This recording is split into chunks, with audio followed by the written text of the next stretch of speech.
네, 3월 19일 화요일 김영민 매니저와 함께하는 영민한 투자 스탁벅스 통해서 오늘 남은 오후장 대비 전략 챙겨보도록 할게요. 매니저님 안녕하세요. 네, 반갑습니다.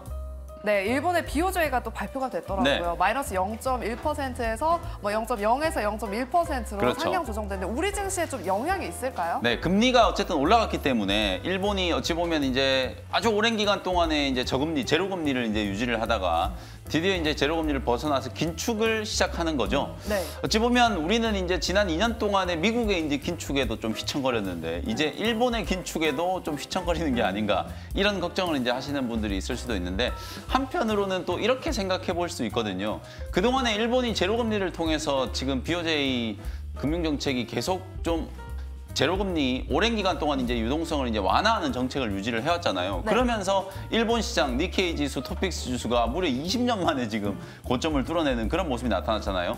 그러니까 우리 시장이 부진했던 거예요. 사실 아시아에서 누가 뭐라 그래도 일본이 원톱이었잖아요. 네. 근데 이제 만약에 일본의 이제 긴축이 좀 시작된다라고 하면 상대적으로 또 우리 시장이 또 관심을 좀 더 받을 수도 있는 거고 또 일본은 어찌 보면 엔화가 계속해서 지금 엔저 현상이 이제 나타났었잖아요. 근데 이제 엔화가 이제 반등을 하기 시작하면 우리나라 수출 기업들이 어찌 보면 해외 시장에서 또 일본하고 또 경쟁을 하는 네. 자동차라든지 또 IT 부품이라든지 이런 쪽 같은 경우에는 또 가격 경쟁이 좀 생길 수도 있거든요. 그래서 오늘은 이제 뭐 표면적으로 보면 뭐 BOJ 때문에 시장이 빠지나 이렇게 이제 생각들을 하시는 분들이 많은데 결국은 환율 때문이에요. 최근에 이제 환율이 6거래일 연속으로 지금 급등을 하고 있고 오늘 1,340원 정도까지 올라가고 있다 보니까 결국에는 지난주에 있었던 선물옵션 동시만기일 날 국내 기관들하고 외국인들이 좀 오버해가지고 시장을 끌어올렸었잖아요. 그 네. 후폭풍이 진행되고 있는 과정이고 환율 급등에 따른 외국인과 기관들의 차익 실현 물량들이 오늘 우리 국내 증시를 좀 하방 압력을 가하고 있다. 이렇게 이해하시면 되겠습니다. 네, 오늘의 시장의 하락은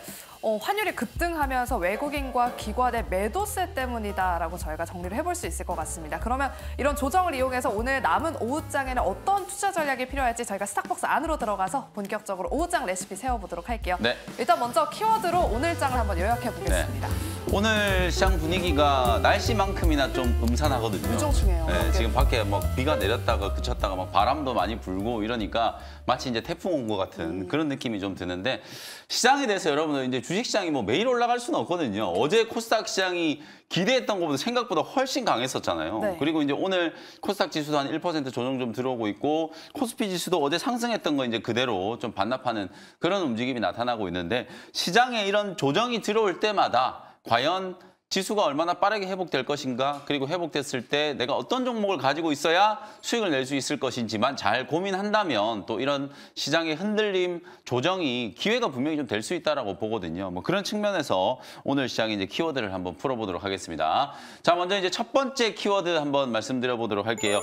블랙웰이라고 하는 이제 새로운 이제 AI 반도체 칩을 오늘 엔비디아가 이제 공개를 했어요. 젠슨 왕 이제 CEO가 기조연설을 하면서 뭐 박수도 정말 많이 받고 그랬는데 주가는 이제 엔비디아가 장 중에는 5%가 넘게 이제 강하게 상승을 하다가 장 막판에는 강보권에서 끝났고 또 기조연설이 이제 끝나고 시간의 시장에서는 한 1%대 또 하락세가 좀 나타났거든요. 그러다 보니까 오늘 우리 국내 증시 이제 가장 큰 특징은 장 시작하자마자 반도체 소부장 종목들이 차익 실현 물량들이 나오기 시작했다라는 거예요. 오늘 기관 외국인들이 어저께 거의 3,000원 가까이 이제 코스닥 시장에서 매수를 했던 걸 오늘 그대로 다시 팔고 있거든요. 그럼 여러분들이 한번 생각을 해보셨을 때 외국인과 기관들의 수급이 추세적인 방향성이 만들어지기 전에는 샀다가 또 팔았다가 샀다 팔았다가 이런 식의 이제 흐름이 반복될 수 있다라는 거거든요. 다만 제가 계속 여러분들께 강조해드렸던 것처럼 이 HBM과 관련된 이슈가 절대 이제 단발성 테마가 아니고 엔비디아도 GTC 2024가 끝나고 나면 다시 한번 900달러 위로 충분히 올라갈 수 있는 모멘텀이 충분하다라고 말씀드렸잖아요. 조정이 진행이 좀 될 때 핵심적인 수혜주들을 위주로 저가권에서 이제 공략하는 전략으로 이제 대응을 해보시고 나는 이미 반도체 종목을 다 들고 있다 하시는 분들도 이슈가 계속 바뀌잖아요. 오늘도 이제 아마 다음 날이 되고 나면은 GTC 2024에 대한 이제 논평들이 아마 쏟아지게 될 거거든요. 새로운 AI 반도체 칩에 대한 이제 이슈가 불거졌을 때 과연 어떤 종목이 이제 빨리 올라갈 것인가. 내가 들고 있는 종목이 어찌 보면 조금 시장에서 뒤처진다라는 생각이 좀 들면 이번 조정을 이용해서 또 빠르게 또 교체를 해가면서 시장 트렌드에 부합하는 종목들로 포트 안을 좀 채워 놓으시면 된다라는 생각이 좀 들거든요. HBM 관련된 종목들 중에서도 오늘 뭐 급등하는 종목들도 있고요. 상대적으로 좀 덜 빠지는 종목들도 분명히 좀 있어요. 하락하는 종목들 중에서 오늘 제가 또 원샷 스페셜 종목으로 준비한 종목도 있으니까요. 그런 종목들을 위주로 여러분들이 좀 단기 대응에 또 대응을 하신다라고 생각하시면 될 것 같습니다. 그리고 이제 두 번째 키워드 한번 말씀드려 볼게요. 두 번째 키워드는 이제 한국전력이라는 키워드인데 요거는 이제 저 PBR 관련된 종목들. 오늘 기아가 이제 뭐 권리락 지나고 나서 그러면서 주가가 지금 7% 떨어지고 있고 한국전력도 장중에 지금 막 7%, 8% 급락하고 있거든요. 그러니까 지난주 만기일 날 외국인과 기관들이 의외로 상당히 강한 이제 공격적인 매수세를 이제 퍼부으면서 사실상 밸류업 관련된 종목들이 다 급등을 하고 끝났었잖아요. 근데 그날 이후부터 지금 보면은 유틸리티 관련된 종목들, 자동차 관련된 종목들, 금융주들이 일제히 다 조정을 좀 받고 있는 상황이에요. 그러니까 결국에는 많이 올라갔던 밸류업 관련된 종목들이 기관 외국인들의 이제 차익 실현 물량들이 좀 나오면서 큰 폭으로 이제 조정을 받고 있다. 그러니까 코스닥보다는 코스피 시장의 조정폭이 지금 더 크게 만들어지고 있는 이유가 바로 밸류업 관련된 종목들이 차익 실현이 나오면서 주가가 크게 뒤로 밀리고 있는 상황 때문이라고 보시면 될 것 같거든요. 단기적으로 이쪽에서 이제 차익 실현 나오는 수급이 어느 쪽으로 이제 움직이는지를 이제 보시면 될 것 같거든요. 최근에 이제 조선주들도 대형주들 중에서는 단기 반등이 한번 좀 들어왔고 전기전자 업종 중에서 오히려 삼성전기라든지 LG 디스플레이 같은 이런 종목들 쪽으로 저가 매수세가 조금 들어가는 것도 보이고요. 그다음에 오늘은 빠지고 있습니다만 배터리 관련된 종목들, 배터리 셀 기업들 쪽으로 주가가 좀 수급이 좀 움직이고 있다라고 보시면 되거든요. 그러니까 이미 많이 올라간 종목에 대해서 기관 외국인들이 이제 차익 실현을 하고 상대적으로 좀 못 움직인 종목에 대해서 저가 매수가 이제 진행되는 흐름이 코스피 대형주 시장에서는 확연하게 지금 두드러지고 있다. 이렇게 생각을 하시면 될 것 같고요. 마지막 이제 세 번째 키워드. 오늘 우리 국내 증시 하락을 그냥 한마디로 딱 요약을 하면 바로 이제 원달러 환율 때문이다. 이렇게 이제 볼 수 있을 것 같거든요. 뭐 여러 가지 이유가 있을 수 있겠습니다만 환율이 최근에 이제 6거래일 연속으로 이제 상승을 하면서 1310원대까지 떨어졌던 게 1340원까지 올라간 거예요. 그러니까 환율이 올라가니까 당연히 외국인 기관들 입장에서는 이제 한번 팔고 가야겠다. 이런 생각이 이제 들 수밖에 없는 거거든요. 그러니까 많이 올라간 종목들, 특히 코스닥 종목들 중에서는 또 반도체 소부장 종목들, 최근에 좀 강하게 올랐던 제약 바이오 기업들 이런 종목들 쪽에서 기관 외국인들은 이제 차익 실현 물량들이 좀 출회가 되고 있다. 다만 시장 전체적으로 큰 틀에서 봤을 때는 방향성에 있어서는 뭐 크게 문제가 될 만한 게 없거든요. 코스피, 코스닥 여러분들 차트 한번 열어보시면 코스피는 지난주에 연중 고점 2,700포인트를 강하게 한번 뚫었고요. 코스닥은 어저께 연중 고점을 강하게 뚫고 나서 되밀리는 이제 조정이 나타나고 있는 거예요. 단기 슈팅 이후에 일반적인 이제 기술적인 조정이 좀 진행되고 있는 상황이기 때문에 뭐 이번 주 FMC 회의라든지 일본의 이제 BOJ 금융정책 회의 이런 통화 정책과 관련된 리스크가 있기 때문에 뭐 환율이 오늘 다시 튀어 올라가는 걸 수도 있습니다만 전체적인 이제 코스피 코스닥 시장의 이제 흐름 자체는 큰 문제가 없기 때문에 수급적인 이슈 때문에 이제 빠진 자리는 이 수급적인 이슈가 해소가 된과 동시에 빠르게 가격 회복이 되게 돼 있거든요. 그러니까 FMC 회의가 끝나고 FMC 회의 이후에 시장의 방향성을 생각한다라고 하면 오늘 시장이 이제 조정이 들어온다라고 하더라도 크게 여러분들이 겁먹을 필요 없이 관련된 종목들을 저점에서 좀 공략하는 전략으로 대응을 좀 해보시면 좋겠다라는 말씀 드리겠습니다. 네, 말씀을 들어보니까 그러면 수급이 빠르게 좀 회복될 수 있을 만한 그런 업종을 좀 미리 담아보는 게 중요할 것 같은데 오늘 오후장 레시피도 한 줄평으로 남겨주실게요. 네, 오늘 오후장 한 줄 레시피는 점도표 수정 여부에 주목해야 된다라는 거. 어차피 이제 GTC 2024는 이제 개막이 됐고 네. 그다음 이제 또 중요한 이벤트 중에 하나가 미국의 이제 FOMC 회의잖아요. 그쵸. 근데 이제 기준금리는 어차피 뭐 동결이 될 거고 금리 인하 시점에 대한 것도 다 뭐 추측인 거지 6월 달에 한다, 5월 달에 한다, 아니면 하반기에 한다. 다 지금 뭐 추측이잖아요. 그러니까 네. 이번 FOMC 회의는 가장 좀 중요한 포인트는 작년 12월 달에 공개됐던 점도표가 수정이 되는지 여부. 작년 12월 달에 이제 공개된 점도표에 따르면 올해 미국 연준이 3번 정도 이제 금리 인하를 하는 걸로 예상이 좀 되고 있는 상태거든요. 근데 이 점도표에서 기준금리 인하 횟수가 만약에 줄어든다. 이러면 아무래도 금리 인하 시기가 하반기로 더 밀리겠구나라고 생각하시면 되는 거고 3번이 그대로 유지된다라고 하면 늦어도 6월 정도에는 한번 기준금리를 인하할 수도 있겠구나라는 생각을 이제 하시면 되는 거예요. 그래서 연준이 이제 계속 강조하고 있는 포인트가 고용지표라든지 물가지표 이런 경제 지표들이 확신을 주기 전까지는 기준금리 인하를 뒤로 미루겠다라고 하는 거기 때문에 앞으로 한 2, 3개월 정도는 계속 고용지표와 물가지표를 추적을 해 나가야 되는 거거든요. 그 와중에 이번에 이제 3월 FOMC 회의에서 점도표 수정 여부가 주목을 받고 있는 상황이기 때문에 만약에 이제 내일 발표되는 이제 FOMC 회의 결과상 점도표가 크게 변화가 없다면 네. 지금 현재 시장의 추세적인 흐름이 계속 이어질 가능성이 상당히 좀 높다. 이렇게 생각하시면 되겠습니다. 네, 점도표 수정 여부에 한번 주목해보자라는 오후장 레시피 확인해봤습니다. 그리고 오늘 오후장에 공략 가능한 원샷 스페셜 종목 2가지를 오늘 또 우리 영미 매니저님이 준비해오셨는데 잠시 후에 공개해보도록 하겠고요. 편입했던 종목들 리뷰부터 해보겠습니다. 네. 첫 번째 종목은 3월 14일 날 편입했던 이렌시스를 한번 보도록 할게요. 오늘 장에서 로봇주들이 선방하면서 이 종목도 오전장에 10% 넘는 상승세가 나왔습니다. 계속해서 가져가봐도 괜찮을까요? 네, 목표가에 조금 못 미쳤는데요. 이렌시스 확실히 좀 끼가 있는 종목이에요. 삼성향 이제 로봇 수혜주로 이제 부각을 받으면서 2월 달에 정말 강한 이제 급등 랠리가 한번 펼쳐졌었죠. 그러고 나서 이제 U자형으로 이렇게 이제 조정이 진행되고 난 이후에 제가 지난주에 이제 소개를 해드렸었는데 왔다 갔다 한 일주일 정도 이제 시간이 좀 걸리긴 했습니다만 오늘 장중에 거의 18% 가까운 이제 급등세가 연출이 되면서 목표가 9,500원 턱밑까지 한번 올라갔거든요. 지금 이제 윗꼬리를 조금 이제 맞으면서 차익 매물 좀 맞고 있습니다만 추세적으로는 어차피 다시 한번 전고점 한번 뚫어낼 수 있을 거라고 보여져요. 그리고 레인보우 로보틱스도 그동안에 호재가 계속 쌓인다는 얘기를 정말 수도 없이 많이 해드렸었는데 오늘 드디어 레인보우 로보틱스도 큰 거래를 좀 붙이면서 거의 지금 300만 주 가까운 지금 거래가 붙어주고 있는 상황이거든요.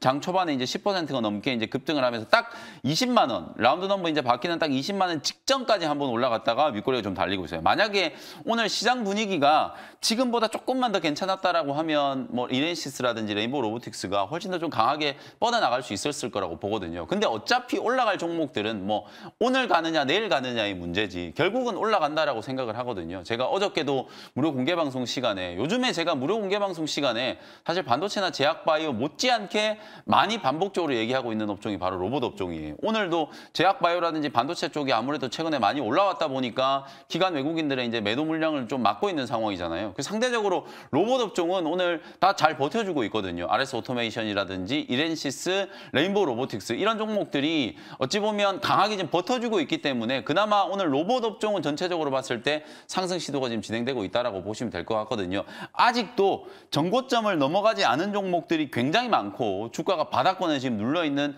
협동 로봇 관련된 수혜주들, 휴머노이드 로봇 관련된 수혜주들이 많이 있기 때문에 로봇 업종은 지금부터 시세가 시작된다라는 생각으로 계속해서 좀 관심을 좀 가지실 필요가 있다라는 거 다시 한번 강조를 좀 해드리겠습니다. 네, 이렌시스는 다시 한번 목표가를 뚫기를 한번 기대해 보겠습니다. 다음 리뷰해볼 종목은 그 다음 날이죠. 3월 15일에 편입했던 레고캠 바이오를 보겠습니다. 어제도 저희가 리뷰를 하면서 우리 매니저님이 7만 원 아래 구간에서는 충분히 접근 가능하다라고 말씀해 주셨거든요. 오늘 오전장에 7만 2천 원대까지 한번 올라가고 현재는 한 1%대 강세를 보이고 있습니다. 네. 레고캠 바이오는 당연히 뭐 홀딩이겠죠. 레고캠도 오늘 저는 좀 치고 올라갈 줄 알았거든요. 네. 레고캠이라든지 ABL 바이오 이런 종목들이 순환매 수급이 오전에 딱 들어오면서 주가가 이제 상방 슈팅이 좀 들어오다가 코스닥 지수가 이제 급락을 하고 기관 외국인들이 오늘 심하게 좀 매도를 많이 하고 있잖아요. 그러다 보니까 뒷걸음질을 조금 이제 치고 있긴 합니다만 확실히 7만 원 정도 근처에서 단기 저점이 좀 만들어지고는 있어요. 오히려 손절 라인을 여러분들 조금 타이트하게 붙여 놓으시고요. 만약에 이 자리가 깨져버리면은 한 6만 원 초반까지도 이제 밀릴 수 있거든요. 근데 이제 6만 한 4, 5천 원 정도 자리가 안 밀린다라고 하면 저는 대반등이 좀 들어오면서 직전 고점까지는 충분히 올라갈 수 있다라고 보여지거든요. 그래서 6만 원에서 6만 5천 원 요 구간에서 지지 여부를 한번 확인을 해보시고 만약에 깨지지 않는다라는 흐름이 나오면은 8만 원까지 충분히 올라갈 수 있으니까 그때라도 매수를 하셔서 단기 트레이딩 관점도 좋고 뭐 중장기적인 관점 뭐 4월 5일부터 이제 미국에서 아마케가 이제 시작이 되는데 그 아마케 이슈뿐만 아니라 어차피 올해 제약바이오 업계에서 이제 가장 좀 뜨거운 이슈들이 ADC라든지 그다음에 이제 면역 치료제 병용 투여와 관련된 이제 이슈라든지 이중항체, 다중항체 기술이라든지 이런 것들이 이제 계속 항암제 시장을 좀 대체하는 이런 시장에 대한 이제 기대감이 형성되어 있는 상황이기 때문에 뭐 레고캠 바이오는 충분히 직전 고점까지 가격 회복을 좀 진행할 수 있다라는 관점에서 계속 보유 의견 드리도록 하겠습니다. 네, 레고캠 바이오는 6만 원에서 한 6만 5천 원대까지를 잘 지지한다면 전고점까지는 뚫을 수 있을 것 같다라고 말씀해 주셨습니다. 레고캠 바이오 6만 원에서 6만 5천 원을 잘 지지하는지 이 부분 잘 체크해 보시기 바랍니다. 네. 그럼 이제 본격적으로 원샷 스페셜 종목 2가지 한번 알아보도록 할게요. 지금 환율 급등에 따른 수급 꼬임 현상에서 오늘 어떤 종목을 좀 바라보면 좋을까요? 다행히 코스닥 지수가 지금 점심시간 이후에 저점 치고 이제 기술적인 반등이 좀 빠르게 진행이 되고 있는 것 같거든요. 시장이 아무래도 단기간에 이제 또 급락을 하면은 저가 매수세가 또 유입이 되기 마련이잖아요. 어제 우리 개인 투자자분들은 주식을 많이 던지셨거든요. 네. 근데 많이 던져놨다가 오늘 이제 장 빠지니까 적극적으로 또 개인 투자자분들께서 저점 매수를 좀 하고 계시거든요. 네. 어찌 보면 오늘 반도체 소부장 종목들이 이제 차익 실현 물량 나오면서 많이 밀리는데요. 그중에서 디자인하우스 또 팹리스 기업들은 1순위로 좀 담아야 되는 게 아닌가 이런 생각이 조금 들기 때문에 제가 며칠 전에 또 AD 테크놀로지라는 종목도 소개 한번 해드렸었잖아요. 오늘도 제가 이제 일단 팹리스 디자인하우스 관련된 기업 먼저 하나 소개를 좀 해드려 보도록 하겠습니다. 현재가 31,650원에 오픈엣지 테크놀로지라는 종목을 한번 편입을 해보도록 할게요. 일단 차트 움직임을 보시면 뭐 여러분들이 차트 보시더라도 아시겠지만 지금 뭐 전혀 문제가 없어요. 주가가 2월, 3월 초까지 이제 한번 단기 슈팅이 좀 들어왔었다가 결국에는 옆으로 지금 횡보를 하면서 매물 소화 과정을 지금 잘 거치고 있었거든요. 만약에 주가에 무슨 문제가 있다라거나 기관 외국인들이 투매를 통해서 가격을 이제 떨어뜨리려고 한다거나 그랬으면 진즉에 3만 원짜리가 깨졌어야 되는데 이 종목 지금 움직이는 걸 보시면 3만 원대가 강력하게 지지를 받으면서 빠질 생각을 안 하고 있거든요. 이런 종목들이 시장이 딱 살아났을 때 수급이 붙어주면은 매물 소화를 일단 한번 했기 때문에 아주 빠르게 상방을 넘어가려고 하는 시도들이 나타나는 거예요. 오픈엣지 테크놀로지뿐만 아니라 대장주 뭐 가온칩스 그다음에 얼마 전에 소개해드렸던 AD 테크놀로지 뭐 이런 종목들이 거의 대부분 다 비슷한 이제 흐름을 좀 보이고 있는 상황이기 때문에 결국은 오늘 세론 때문에 주가가 조금 밀린다라고 하더라도 오히려 밀리는 자리에서 디자인하우스라든지 팹리스 기업들이 없는 분들은 저점 매수를 한번 고려해 보시는 게 좀 좋을 것 같다라는 생각을 먼저 말씀드리도록 하고요. 오픈엣지 테크놀로지는 뭐 국내 유일의 AI 반도체 IP를 이제 보유하고 있는 기업으로 이제 알려져 있고요. 주요 고객사가 삼성이라든지 TSMC, 뭐 SK, 현대차, 미국의 이제 마이크론이라든지 인텔 이런 기업들이 이제 주요 고객사로 보유하고 있는 회사다라고 보시면 될 것 같아요. 최근에 뭐 온디바이스 AI 이슈에서도 오픈엣지 테크놀로지가 대표적인 수혜주로 이제 부각을 좀 받았었고요. 삼성전자가 지금 TSMC하고 이제 겨루고 있잖아요. 물론 뭐 지금 점유율은 TSMC에 비해서 훨씬 많이 못 미칩니다만 뭐 선단 공정에 대한 이제 투자라든지 또 삼성전자가 이제 패키징이 중요하다라는 걸 좀 뒤늦게 깨닫긴 했습니다만 최근 들어서서 이 후공정, 이 패키징 쪽에 상당히 많은 이제 공을 들이고 있는 상황이잖아요. 2.5D라든지 3D 패키징, 이제 어드밴스드 패키지에 대한 이제 계속적인 이제 투자가 진행된다라고 했을 때 파운드리 쪽에서도 나름대로 이제 경쟁력을 좀 갖추게 된다. 그랬을 경우에 가장 핵심적인 파트너가 될 수 있는 기업들이 바로 이제 대장주인 가온칩스라든지 오늘 소개해드리는 오픈엣지 테크놀로지 그리고 지난주에 소개해드렸던 AD 테크놀로지 같은 기업들이에요. 어찌 보면 삼성전자가 HBM 이슈에서는 완전히 이제 SK 하이닉스한테 좀 뒤처졌습니다만 또 메모리 반도체가 또 HBM만 있는 건 아니거든요. 이제 파운드리 쪽도 또 생각을 하고 시스템 반도체 쪽도 생각을 하지 않을 수가 없고 메모리 쪽에서도 뭐 D램이라든지 낸드라든지 다른 쪽도 올해 이제 업황 턴어라운드에 대한 이제 가시화가 분명히 이제 진행이 좀 될 거잖아요. 뭐 그런 측면에서 봤을 때 삼성전자 쪽도 이제는 주가의 흐름이 조금 탄력을 좀 받을 수 있게 되지 않을까. 그러면 디자인하우스 관련된 기업들 중에서도 삼성향 수혜주들이 다시 한번 부각될 수 있는 가능성이 좀 높다라고 보여지기 때문에 뭐 오픈엣지 테크놀로지 같은 경우에는 이번 조정을 이용해서 또 저점 매수를 충분히 해봄직하다. 뭐 MPU 칩과 관련해서도 오픈엣지 테크놀로지가 또 대표적인 수혜주로 부각이 되고 어제 또 CXL과 관련된 이슈 삼성전자가 또 계속 얘기를 하고 있잖아요. 그 CXL과 관련해서도 가장 대표적인 또 디자인 하우스가 될 수 있는 기업이 바로 오픈엣지 테크놀로지라고 이제 보기 때문에 조정을 이용해서 저점 매수를 한다. 이렇게 이제 생각하시면 될 것 같습니다. 현재가로 편입을 했고요. 1차 목표 가격은 38,000원, 손절 가격은 26,000원 참고하시면 되겠습니다. 네, 첫 번째 원샷 스페셜 종목은 오픈엣지 테크놀로지를 편입하셨습니다. 목표가 38,000원 잘 확인해 보시고요. 손절가는 26,000원으로 대응해 보도록 하겠습니다. 네. 두 번째 종목도 바로 공개해 볼까요? 네, 두 번째 종목 장이 많이 밀렸는데 이 종목은 오히려 이제 가격 회복이 조금 된 것 같은데요. 그만큼 네. 좀 탄력이 좋다라고 보시면 될 것 같아요. 16,600원 현재가로 에이프릴 바이오라는 종목을 소개를 좀 해드려 보도록 하겠습니다. 우리가 이제 바이오 플랫폼 기업들 일단 알테오젠은 뭐 대한민국의 주식 투자자 중에서 모르시는 분이 없을 거예요. 그쵸. 알테오젠 다 알고 알테오젠이 워낙 유명해지다 보니까 이제 모두가 다 저는 뭐 계속해서 말씀드리지만 제2의 알테오젠은 맞아요. 없다. 그냥 알테오젠을 사셔야 된다. 이런 말씀 드립니다만 제2의 알테오젠이라고 이제 언급되는 기업들이 제가 조금 전에 리뷰해드렸던 레고캠 바이오라든지 뭐 ABL 바이오라든지 이런 기업들인데 그 기업들을 제외하고 이제 중소형주 중에서 또 플랫폼 기술을 가지고 있는 기업들이 뭐가 있을까를 찾아보면 또 에이프릴 바이오 같은 기업도 있다라는 거 오늘 한번 소개를 해드리기 위해서 이제 준비를 좀 해봤고요. 여러분들이 잘 아시는 유한양행이 지금 에이프릴 바이오의 2대 주주예요. 2020년과 2021년 두 번의 이제 투자를 통해서 지분 약 10% 정도를 보유하고 있는 2대 주주가 유한양행이다라고 생각하시면 될 것 같고, 제가 플랫폼 기술에 대해서 이제 많이 말씀을 좀 드렸었는데 에이프릴 바이오는 사파라고 하는 이제 플랫폼 기술을 보유하고 있는 기업이에요. 쉽게 얘기하면 이거죠. 이제 약물을 몸속에 이제 집어넣었을 때 이 약물이 어떤 속도로 몸속에서 이제 퍼져나가는지를 결정하는 거예요. 제가 이제 그 당뇨병 치료제라든지 최근에 이제 각광받고 있는 비만 치료제 설명을 드릴 때 GLP-1 유사체, 요걸 이제 우리가 지금 일주일에 한 번씩, 원래 삭센다는 하루에 한 번씩 주사를 맞다가 최근에 나오고 있는 뭐 일라이릴리라든지 노보 노디스크가 이제 개발한 비만 치료제 같은 경우에는 일주일에 한 번 주사를 이제 맞는다 그랬잖아요. 근데 일주일에 한 번도 사실은 좀 불편해요. 이걸 한 달에 한 번 맞으면 혹은 3개월에 한 번 맞게 된다면 훨씬 더 편리하겠죠. 근데 문제는 일주일에 한 번 맞았을 때와 한 달에 한 번 맞았을 때 약물이 지속되는 효과가 달라진다라고 하면 심각한 문제가 생길 수 있거든요. 특히 당뇨병과 같은 만성질환, 뭐 항암제도 저는 마찬가지라고 보는데, 이런 만성질환 같은 경우에는 약물이 균일하게 몸속에 이제 퍼지면서 오랜 시간 동안 지속되게 만드는 기술이 중요하거든요. 그런 기술이 바로 플랫폼 기술이라고 보시면 되고, 그런 플랫폼 기술을 보유하고 있는 기업이 바로 오늘 제가 말씀드리는 에이프릴 바이오라든지 또 비만 치료제와 관련돼서는 펩트론과 관련된 기업들, 이런 기업들이 바로 약물 지속 플랫폼 기술을 보유하고 있는 회사다라고 생각하시면 될 것 같아요. 실제로 이 회사가 이제 보유하고 있는 플랫폼을 적용한 파이프라인들이 최근에 계속해서 임상에서 긍정적인 결과들을 만들어내고 있는 상황이거든요. 특히 첫 번째로 이 회사가 이제 ABP-A1이라고 하는 걸 이제 기술 수출을 해가지고 덴마크의 이제 제약바이오 기업 쪽에 이제 기술 수출을 했거든요.